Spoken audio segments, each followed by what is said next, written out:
Michael Sullivan no longer knew what it felt like to truly sleep. Every time he closed his eyes, something dragged him to a place from which he feared he might never return.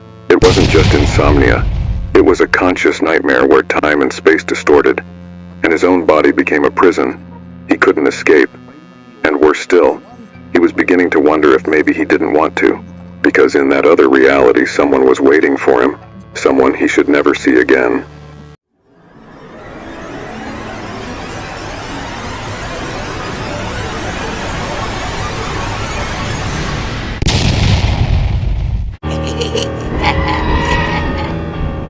Michael lay in bed, staring at the ceiling as the clock on the wall marked yet another sleepless night.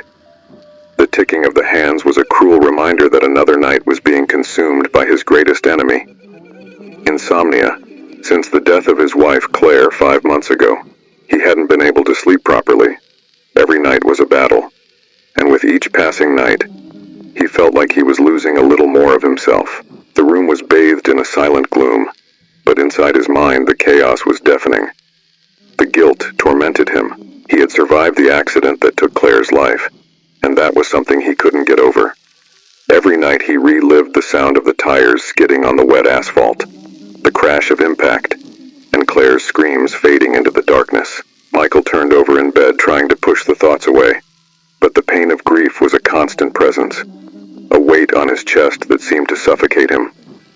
He glanced at the photo of Claire on the nightstand, a cruel reminder of simpler, happier times. She smiled in the picture, but now that smile seemed to mock him. Deep down he knew there was something more than guilt gnawing at him. There was a strange sensation, like something was watching him every time he closed his eyes. It was at that moment he heard the first noise. At first he thought it was his mind playing tricks on him, a faint whisper, something distant, but then the sound repeated, louder, as if it were echoing through the walls of his house. Michael sat up in bed, alert. The house had been empty since Claire's death except for him. At first he convinced himself it was just the wind outside. After all, his old house always made strange noises, especially on stormy nights. But this time it was different. The sound seemed more real than before. Tired of fighting his own sleep, Michael sighed, reaching for his phone on the nightstand. It was almost 2 a.m. His eyes burned, and he knew that the next day he'd have to deal with yet another day at the office, where everyone pretended that he was getting better since the accident. He knew no one understood the hell he was going through. To them he should have moved on by now. But moving on was impossible when the nightmares kept pulling you under. He tried to relax once more, letting his head sink back into the pillow. However, the whispering intensified. Now it seemed closer, as if it were coming from the hallway. His heart raced, and for a brief moment he thought he might be on the verge of a panic attack. It's just the sleep deprivation, he whispered to himself, trying to calm down. But something wasn't right. Deep down, Michael knew the whispers weren't a creation of his exhausted mind. They were there, growing, waiting. A chill ran down his spine, and he realized he wasn't alone in the house. Something was watching, waiting for the right moment to reveal itself. Michael woke with a start, his body covered in cold sweat. His heart was pounding so hard he thought he might faint. However, he couldn't remember exactly when he'd fallen asleep. The last thing he recalled was the persistent sound of the whispers, as if they had invaded his mind. A distant voice calling him to a place beyond the real. He looked around. The room was still dark, but the clock on the wall now read 3:15 in the morning.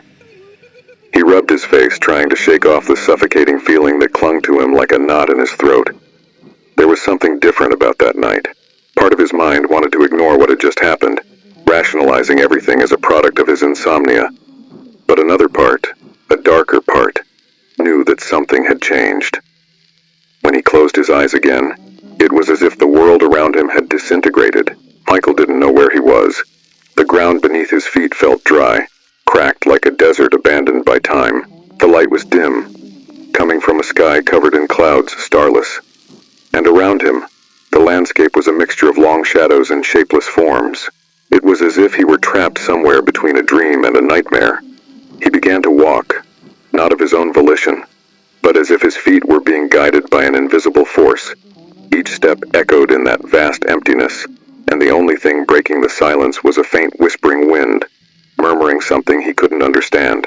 That's when he saw them. Human figures were scattered across the entire expanse of the place. They walked slowly, staggering as if they were lost, directionless, sleepwalkers. That was the word that came to Michael's mind. Their clothes were worn and their faces, vaguely familiar, were pale and expressionless. The worst part was how they moved, as if they were being pulled by invisible strings, directed by a greater force, yet completely oblivious to the world around them. Michael approached one of the figures, feeling his heart race in his chest. It didn't seem to notice him, its empty eyes fixed on some distant point. When he got close enough, he saw the face of an old man, someone he had the impression of having seen before, maybe on the street, at the market. The face was familiar but distorted, as if trapped in an eternal nightmare. Michael tried to speak, but his voice didn't come out. He looked around, searching for some answer to what was happening, but all he found was more desolation. The figures continued to move, silent and lost, and the feeling that something horrible was coming began to grow inside him. Suddenly, a sharp pain shot through his head, and he doubled over, clutching his skull with both hands. The pain was intense, like something was trying to force its way into his mind. The sound of whispers grew louder, but this time he could make out part of what they were saying. "Come to us," the words repeated, echoing in the desert vastness around him, and then, abruptly, everything went silent. Michael opened his eyes again, and this time he was back in his bed. The darkness in the room was suffocating, and he felt a knot in his stomach as he realized that what he had experienced wasn't just a dream. He could feel it. A presence, like something was watching his every move, waiting for him to fall asleep again. It took Michael a few minutes to compose himself, and he tried to convince himself that it was all just a side effect of his lack of sleep. But the details were so vivid in his mind, and the feeling that the sleepwalkers were real consumed him.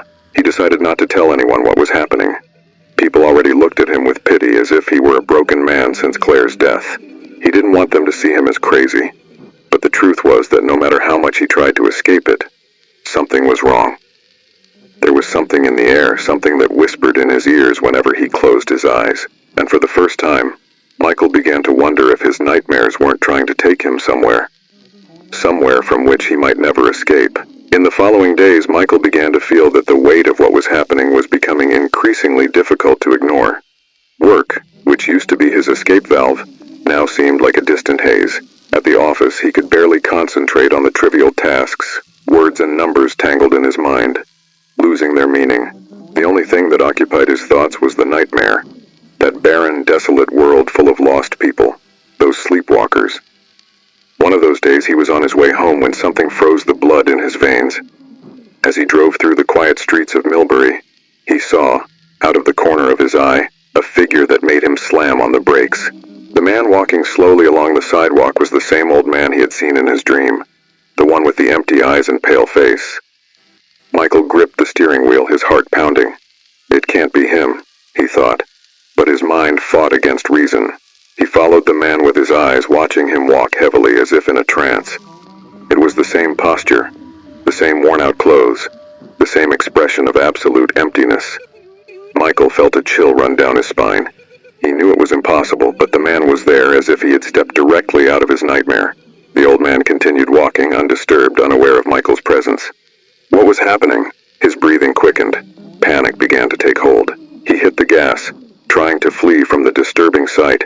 As he drove quickly home, his thoughts were dominated by the sense that something horrible was lurking, something that was slowly beginning to invade his reality. In the following nights, the dreams returned, more intense, more real. Michael once again found himself in the desolate desert, surrounded by sleepwalkers who wandered aimlessly. Now, however, he began to recognize more faces, people he saw during the day in Millbury, town residents all trapped in that dark, barren landscape, moving like puppets without control. What scared him most was the growing sense that each time he returned to that place, the figures seemed more aware of his presence. At first, they were just shadows, but now he could see the eyes of these people following him from a distance, even though their bodies didn't move toward him. One night, the scene abruptly changed. Michael was once again walking across the cracked terrain of the nightmare when, in the distance, he saw a female figure. She was far away, but her pace was slow, like all the others. He tried to focus his eyes, but there was a strange distortion in the light, like heat emanating from the cracked ground, blurring the image ahead. But instinct hit him like a punch. He knew that woman, she shouldn't be there. Michael began to run, his feet pounding the dry ground as the wind whispered in his ears words incomprehensible. The closer he got, the more his heart clenched in his chest. When he was finally just a few feet from the figure, she stopped and slowly turned. The shock was devastating. It was Claire. Michael's breath faltered and he fell to his knees, staring at the impossible. His wife, whom he had buried months ago, was there, but not as he remembered her. Her face was pale, lifeless, and her eyes were hollow. Like the other sleepwalkers, she didn't seem to recognize him, and the silence between them was unbearable. "Claire?" The word escaped his lips as a desperate whisper, but she didn't respond. Her body remained still, unmoving, until she turned again and continued walking. Heading toward the endless horizon of the nightmare, Michael felt a crushing wave of despair engulf him. He tried to stand and follow her, but his feet seemed stuck to the ground. The wind around him picked up, and the sound of whispers filled the air again. Distant and distorted words that he couldn't understand, but knew were directed at him. He struggled against the invisible force holding him in place, but something was gripping him, as if the very shadows around him had wrapped around his legs. Michael screamed Claire's name, but she continued to walk away, until her figure disappeared into the hazy horizon. Suddenly he was yanked back into reality. Michael woke with a start, his body trembling, drenched in cold sweat. He looked around the dark room, trying to orient himself. The walls seemed to close in on him, and the silence was so thick he could hear his own heart pounding out of rhythm. For the first time, he began to fear that these nightmares were more than just dreams. The days that followed were a blur of uncertainty and fear. Michael could no longer distinguish what was real and what was a product of his exhausted mind. Claire's face haunted him constantly, both in dreams and while awake. He saw her in every corner of the house, in the bathroom mirror, in the kitchen window, and even in the car window as he drove. The worst part was that deep down, he knew he wasn't just dealing with the effects of insomnia. There was something darker, something beyond understanding. He was determined to find answers. He needed to understand what was happening and why those sleepwalkers, including Claire, were appearing in his nightmares. And more importantly, what did they want from him? On a Saturday afternoon, while organizing old boxes in the attic, trying anything to occupy his mind, Michael found something unexpected. Among old papers, he uncovered an aged leather journal. It belonged to a former resident of the house, a man named Joseph Clark, who had apparently lived there decades before Michael moved in. Curiosity got the better of him, and he opened the journal immediately. The first few pages were ordinary, describing Clark's life, his daily routines, and his work as a teacher at a local school. But as he flipped through, the entries became darker and more disturbing. Joseph Clark began describing strange dreams, almost identical to the ones Michael was having. "I find myself in a barren, desolate landscape." One entry read, "The ground beneath my feet is cracked and dry, like a forgotten desert. Around me human figures wander aimlessly, their eyes hollow as if they are trapped somewhere beyond reality." Michael felt a shiver run down his spine. It was an exact description of his own nightmares. He continued reading with growing urgency. "The people I see in the dreams, and they seem more real each night. Last night I saw Margaret, my wife, among them. She was different, pale and cold, but it was her without a doubt. She didn't recognize me. I don't know what to do." Margaret Joseph had lost his wife, just as Michael had lost Claire, and then just like Michael, Joseph began seeing her in his dreams, transformed into one of those soulless creatures. The similarity between their stories was too terrifying to be a coincidence. Michael turned the page with trembling hands. What he found next made his stomach turn. "I can't sleep anymore. The fear of being pulled into that world is unbearable. I know that if I go back there, I will never escape. It's as if something is calling me. A presence in the shadows. A force that feeds on my despair. I can't fight anymore. Margaret is there and she calls me. Maybe I should go to her." The last pages of the journal were almost illegible, filled with desperate scribbles from Joseph Clark, talking about something lurking in the world of dreams. An entity. Something he couldn't see clearly, but knew was always present. The journal ended abruptly with no resolution. Michael stood still in the attic, the journal still in his hands. Something was pulling him into that world just as it had done with Joseph. But what had happened to Clark? He never mentioned whether he had escaped or had been finally consumed by the entity. For a moment, Michael thought about throwing the journal away, trying to forget everything, but he knew it wouldn't be possible. There was something else happening, something terrible, and he was directly at the center of it. As night fell, fear took hold of him. He didn't want to sleep, but exhaustion was relentless.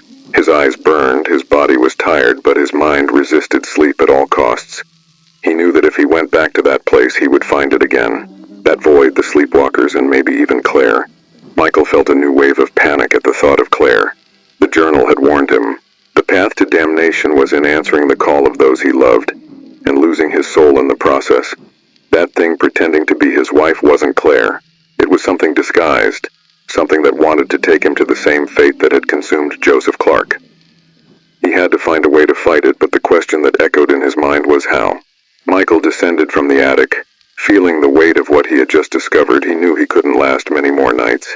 There was something in the air, a subtle presence that seemed to follow him through the house, and worst of all, he knew that when he fell asleep again, it would be there, waiting for him. Michael knew he couldn't keep running. With each passing day, he felt weaker, as if the line between the world of dreams and reality was becoming thinner. He tried to resist sleep, but his body craved rest, and he knew that sooner or later, he would be dragged back to that place. That night, when he finally succumbed to exhaustion, he immediately knew he was back. The air was thick and heavy, and the dry, cracked ground of the nightmare stretched as far as his eyes could see. The silence was absolute, except for the distant sound of whispers like wind blowing through the cracks in the earth. Michael started walking, his feet sinking slightly into the dry ground with each step. There was something different about that night. The place felt more oppressive, as if the very atmosphere was alive. Watching him, he could feel a presence, an invisible force that seemed to be surrounding him, slowly closing in. With every step he took, the fear grew, and he knew he was about to encounter the source of all this terror. As he walked, the sleepwalking figures that had once wandered aimlessly seemed to be farther away, as if they had been pushed aside by this presence. Michael's heart pounded in his chest, and he felt cold sweat running down his neck. The darkness around him seemed to close in, and then he saw her. Claire. She stood a head distant, just as she had the last time. Her face was pale and lifeless, her eyes hollow, but this time, there was something different. Claire was looking directly at Michael, and for the first time he had the sense that she recognized him. His heart tightened with a mixture of relief and terror. He took a step forward, but hesitated. Something was wrong. The presence was there, stronger now, closer. Michael looked around, and the air around him began to vibrate with a sinister energy. That's when he realized Claire wasn't alone. From the shadows around her, something began to take shape. A figure, or maybe several figures, merged into one, like a mass of formless darkness that seemed to twist and breathe. It was an entity with no defined form, but Michael could feel the power it emanated. Its trembling contours seemed to move and shift constantly like a living shadow, a hungry presence. Michael's eyes widened in pure terror. The entity was watching him now, and he knew that this was the core of all the evil that had been pursuing him. That thing was controlling the sleepwalkers, including Claire. She was an extension of this force, a puppet trapped in an endless cycle of death and emptiness. Michael. Claire's voice was soft but laden with deep sadness. Come with me. We can be together again. Her words pierced him like sharp claws. Michael's heart broke at the sound of her voice, the same voice he had longed to hear. But deep down he knew it wasn't really her speaking, it was the entity, using Claire's image to manipulate him, to lure him in. Michael took a step back, trying to move away, but the pain in his chest was overwhelming. He desperately wanted to believe that he could bring Claire back, that he could save her, but part of him knew the truth. She was lost. No, I can't, Michael murmured, almost in tears. The entity moved subtly, almost imperceptibly, but he felt its strength growing, enveloping him.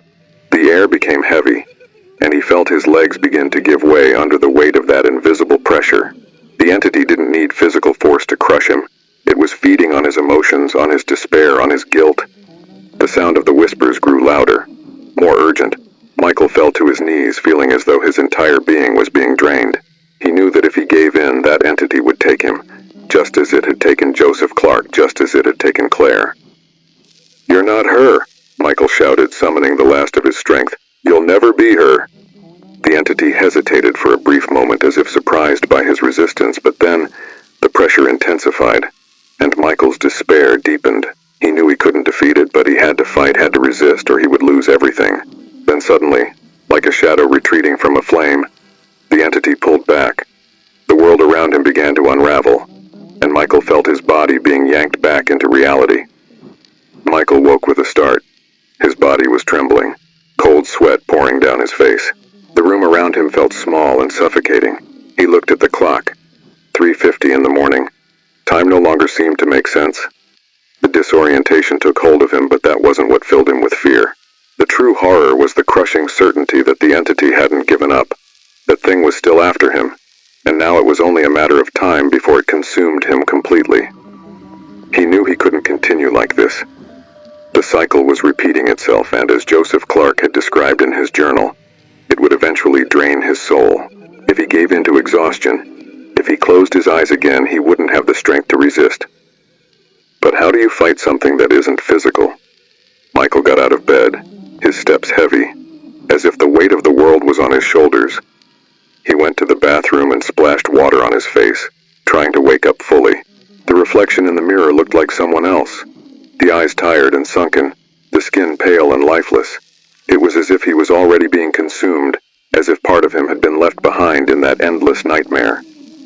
He thought of Claire. What had the entity done to her? Was she somehow still there, trapped in that limbo, or had she been completely consumed? The thought filled him with pain, but he couldn't allow himself to give in to that feeling. That was what the entity wanted. His weakness, his guilt, fear, and suffering were its most powerful weapons. Joseph Clark's words echoed in his mind. The way to escape is to face your own demons. He finally understood it wasn't just about the entity. It wasn't just about Claire, it was about him, about the guilt he had carried since the accident. The truth was, deep down, he had never forgiven himself for surviving while Claire had died. The entity had exploited this weakness, turning his pain into a portal to that hellish world. Michael knew he couldn't escape as long as he continued to carry that burden. Feeling a new wave of determination, he went to the attic and grabbed Joseph's journal. He read the last words again, the ones that described the author's end. Joseph had succumbed to the presence. He hadn't been able to fight it, but Michael still had a chance. He returned to his bedroom, determined to face it one last time. Michael lay down on the bed, closing his eyes and taking deep breaths. He knew that the next time he fell asleep, it would be his last chance to fight. This time he wouldn't run. Sleep came quickly like an inevitable tide. When he opened his eyes again, there he was, back in that desolate desert. But now there was something different. The air around him was heavier and the shadows seemed denser. He could feel the presence immediately. The entity was waiting for him. This time there were no soft whispers, no seductive call from Claire. The void around him seemed to pulse with a malevolent force. Michael could feel the entity's presence growing, expanding around him, as if it were about to swallow him whole. But he was no longer afraid. He knew what he had to do. "I know what you are," Michael said, his voice steady even though his heart was still racing. "You won't break me."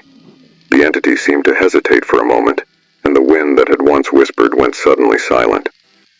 "I forgive myself," he said with immense effort. "The accident wasn't my fault." The ground beneath his feet trembled slightly, and the shadows around him began to ripple as if they were dissolving. "Claire is gone," he continued, tears streaming down his face. "And I can't bring her back, but I won't let you destroy me because of it." Suddenly, the air around him exploded into motion, as if a violent wind was sweeping across the entire desert.